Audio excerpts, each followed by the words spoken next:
Vasteloven samen vanaf de Boekoe, vanaf het Kwekketeriek, verzint de gast vanmorgen in de basisschool Theresia. En hier is een optocht. En niet van de grote, maar van de heel kleintjes. Het is heel vreugd, kameraad. Ik snap niet dat ik zo vreugd troet moet dat ze zo vreugd al vasteloven vieren. Maar die jeugd is erop als de kippenbier. Vasteloven samen, al vreugd te veren? Ja, heel vreugd. Stel de heel even voor aan de kijkers van de TV11. Ik ben prinses Dana, de eerste van de Hoeskwakers. Prinses Dana, en wie lang ben je al prinses? Vanaf januari. En moest je nou eerder morgen zo vreugd op? Nee, dat valt op het boeken gelukkig heel erg met. En dit vind je wel leuk of niet? Dit vind ik heel leuk met de kinderen samen feesten, heel gezellig. Heb je ook een spreuk? Ja, in galop gewoon echt voorop. Wat hè? In galop gewoon echt voorop. Zeg het nog een keer van de kijkers van TV11. In galop gewoon echt voorop. Kijk, in galop gaat weer 2 dadelijk voorop in deze optocht. Ik wens je een hele schone vasteloven. Dankjewel. Kom op hier. Vasteloven samen. Vasteloven samen. Stel dich even voor aan de kijkers van TV11.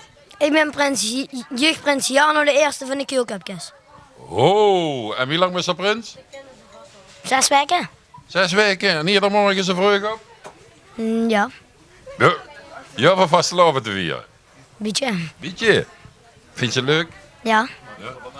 Wat is hier vandaag te doen? De schoolcarnaval. De schoolcarnaval. En wat is er nog meer te doen? Een kinderoptocht. En dat op vrijdag al, hè? Ja. Vind je wel leuk of niet? Ja. Zeg eens in de spreuk. Keelcup laat nu gaan. Neem eens mogen en ik kan hem blijven staan. Boekoe! Boekoe! Boekoe! Kijk, de grote kinderen nog het van dich leren. En de schone vasteloven. Hetzelfde.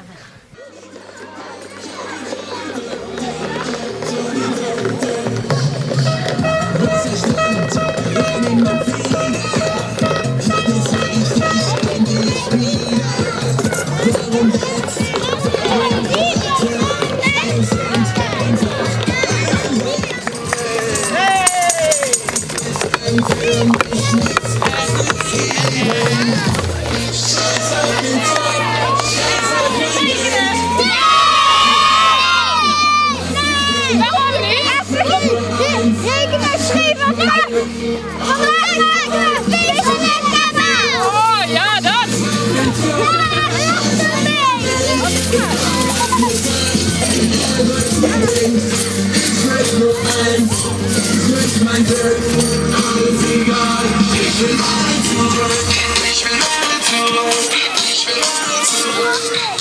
Goedemorgen, de prins van de Kwekkerte. Wie is hij? Ja, altijd goed. Vreugd goed in bed. Ja, heel vreugd. Te vreugd eigenlijk. Maar ja, goed. Komt allemaal goed. Zeg nog één keer de spreuk, want we zijn de zunige. Maak het met. Veel maken het met, schone vasteloven dan.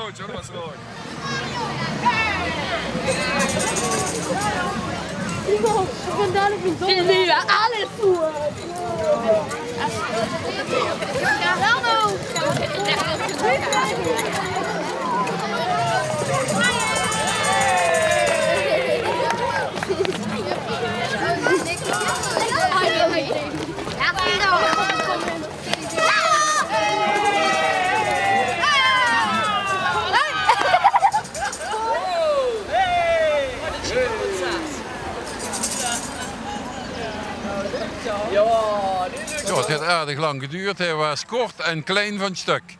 Maar wel goed.